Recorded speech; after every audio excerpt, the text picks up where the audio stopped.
Hello friends, welcome back to my channel. My name is Danny and today we're going to be looking at the A to Z book tag. So I was tagged in this book tag by Leandra at Leandra_the_TBR0, so I will link her channel down below as well as her video. Go and check her out if you guys haven't. I will also see if I can find the original poster or the original creator of this and post their video as well as their name down below. So this is a tag that has 26 prompts because it is each letter of the alphabet. And I'm going to try and go quickly with this so I don't have a huge long video for you. So let's get started. A is an author that you've read the most books from. I am pretty certain that the author that I've read the most books from has to be Brandon Sanderson. So I've read the Mistborn trilogy along with part of Era 2 and all of Stormlight, Steelheart, and then 2 of the Secret Projects. And so I'm pretty sure his books are the ones that I've read the most of. Letter B is the best sequel ever, and I know I'm just supposed to pick one, but I couldn't because I've had 3 really good sequels this year, and so I picked all 3 of them. Tropic of Serpents, which is the second book in the Natural History of Dragons, I think was absolutely fantastic. It follows Lady Trent, who is a dragon studier. And then we have Eclipse the Moon, which is the second book in the Starlight series. The first book was Hunt the Stars. I'm not going to be able to remember this series title. I think it's Starlight. This is a sci-fi romance series, so like I think space opera but romance with a female bounty hunter. It's just a fantastic series.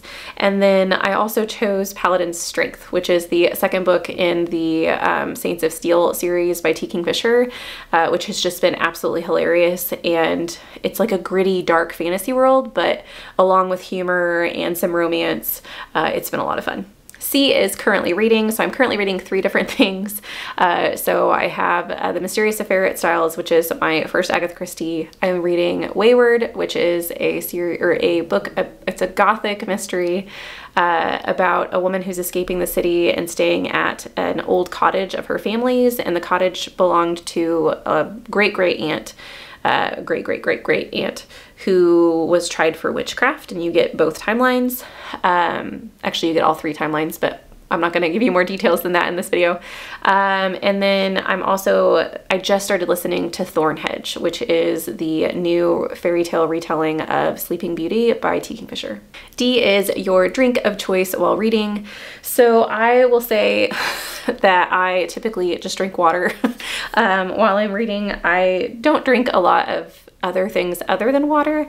If I do, it's chai tea or herbal tea. That would be my drink of choice if I had to choose something other than water. E is e-reader or physical, and I would say it depends. I would say I definitely prefer like a physical book.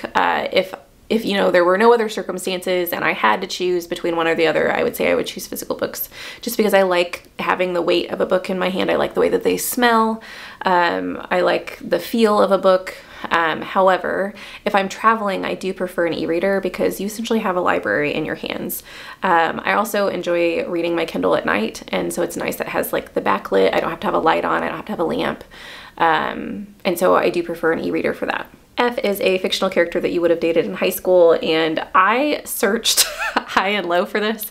I don't read a lot of books about younger people or like high school aged people that I feel like I would have dated, because I have read some YA that have some younger relationships in it, but none of them have guys in them that I think I would have been drawn to in high school. And so I picked 2 people that really are more who I would be attracted to now, which are Lord Macon from the Parasol Protectorate, who is like a gruff, kind of crotchety man, and then the Lord Sorcerer from Half a Soul, who is also kind of gruff and crotchety, but I mean, they both have soft sides.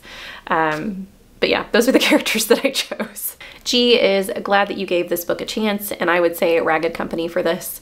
This was recommended to me by Jolene at Bookworm Adventure Girl, and it's a book about 4 homeless individuals who get lost in their love of theater, and it's just a lovely, heartbreaking story that I would not have picked up without the recommendation, so thank you, Jolene. H is Hidden Gem of a Book, and I am going to continue shouting this book from mountaintops until everyone reads it. That is The Magician's Daughter. I absolutely love this book.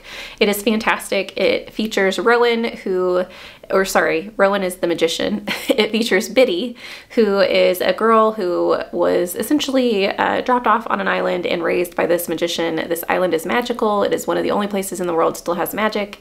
The rest of the world has very limited amounts of magic and only very privileged people get it. Rowan leaves the island every night to get resources for Biddy and for his familiar Hutchincroft, and one night does not return, and Biddy has to figure out what to do about it.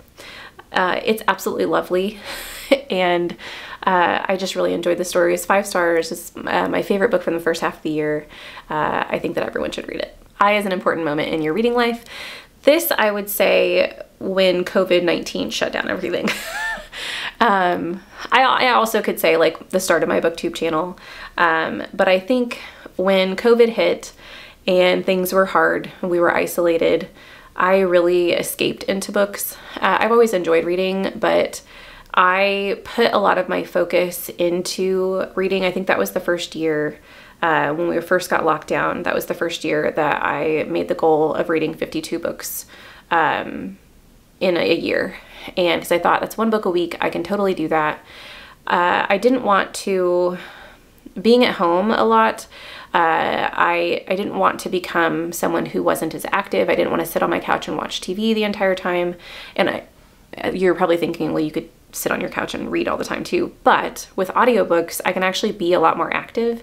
Whereas if I'm just sitting on the couch watching TV, I guess I could walk around with my phone and watch my phone screen. But I just feel like my brain is active while I'm reading, but I can also be active while I'm reading. So I think that, yeah, when COVID hit, that would be kind of like the change in me becoming more of an avid reader. J is the book that you just finished. So I actually had a different answer written down for this than I actually can say now that I've finished Fireborn because I finished that this morning. I'm not going to spoil anything because it's a book that I'm going to put in a different video, but Fireborn is a YA fantasy book about dragons, and you follow 2 teenage, well, you follow a lot of different people, but you have like the main 2 teenage people that you are following who are becoming guardians for their society, and one of them, I'm trying to think if that's a spoiler. I think that's all I'm going to say because I don't remember how early they tell you certain things. This was recommended to me due to the fact that it was supposedly better than Fourth Wing. And once again, no spoilers, so I'm not going to tell you what I think. But yeah, so I finished this morning. K is the kinds of books that you will not read. So I don't have like a genre of books that I won't read. I will say that one of my major triggers is terminal illness. I really do not like reading about terminal illness. It is something that produces a lot of anxiety when I read. And so I have read books and I have enjoyed books that have terminal illness in them, but they have to be done in a specific way. And so I tend to avoid books that have any type of terminal illness in them. L is the longest book that you've read. For me, this would be Oathbringer by Brandon Sanderson. This was, let's see, 1,243 pages. So Brandon Sanderson is probably always going to be like my longest book because his books are very long, especially the Stormlight Archive. And so, well, I don't know. I think, is it The Woman in White? I think is a classic, and I think that it might be larger than that. But yeah, for right now, it's Oathbringer. M is a major book hangover. I would say for this, it's probably The Book That Wouldn't Burn, which I've done videos for on my channel, so I'll link the main video that I did about this book. But I will say I can't tell for certain whether or not this book I had a book hangover from, or if it was also, and it was probably a mix of the two. Right when I read this book or I finished this book, work got very hectic for me, and so it was a little overwhelming and I was having a hard time focusing on reading. And so I don't know if that was because I absolutely love this book and so I was having a hard time engaging in any other books, or if it was also impacted by work. Like I said, I'm sure it was a little bit of both. But yeah. N is the number of bookcases you own. That would be 2. Well, actually 3. Never mind.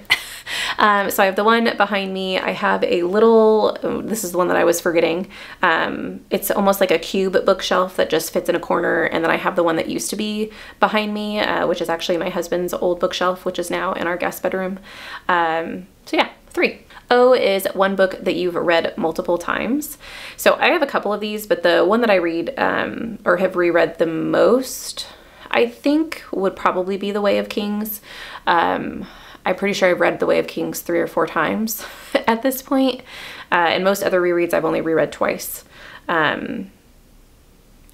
But yeah, so The Way of Kings, and I know that that sounds ludicrous because The Way of Kings is like 900 something pages, but it's a comfort read for me. Like if I'm having a hard time getting into books, or if I'm having anxiety or anything like that, if I read The Way of Kings, it focuses me or it grounds me in some way. And so yeah, I absolutely love that book. That's my reread. P is your preferred place to read. So I would say the couch in my living room would probably be my place.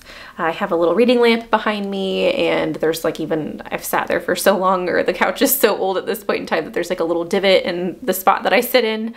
I have like my little blankets and my snacks that are sitting out, and yeah, that's my comfort place. I also read in my bed. That's one of the reasons I have a Kindle. I like to read right before I go to bed, so that's another place. But as far as like traveling to places and reading, I don't really do that unless, I mean, I guess like when I go on vacation, I read while I'm on vacation, but like within the city that I live in, I don't travel to like Starbucks and read, or I don't read at the library. I go to the library, get a book, and bring it home. Q is a quote that inspires you. So I actually have 2, and both of them are from The Invisible Life of Addie LaRue, and I did have to look these up. These are not things that I have like memorized, but I just remember that book being really meaningful to me and there being a lot of beautiful quotes in there, and so I did look up 2 of them that I think are just amazing. So the first is, and I'm reading these, I apologize, I'm looking down. It says, "Were the instants of joy worth the stretches of sorrow? Were the moments of beauty worth the years of pain?" And then it has a little bit of the rest of the phrase, and then she says, "Always." And then the second quote from that same book is, "What is a person if not the marks they leave behind?" Which I just think is a really beautiful sentiment. R is reading regrets, and I just put no regrets here. I mean, reading is a hobby. It's supposed to be a fun thing. And so I don't really hold on to like, oh, I wish I would have. I just go with the flow and continue on. And yeah, I thought about this for a little bit, thinking about like, did I have any hangups or like anything I wish I would have done? And I don't really think I do. I think that, you know, I just enjoy reading for reading, and yeah. S is series you started and need to finish. I literally put on my paper, haha. If you've watched any of my previous videos, you know that one of my goals this year is to finish as many series as I start. And not doing so hot on that goal right now. So yeah, I thought I was doing fine.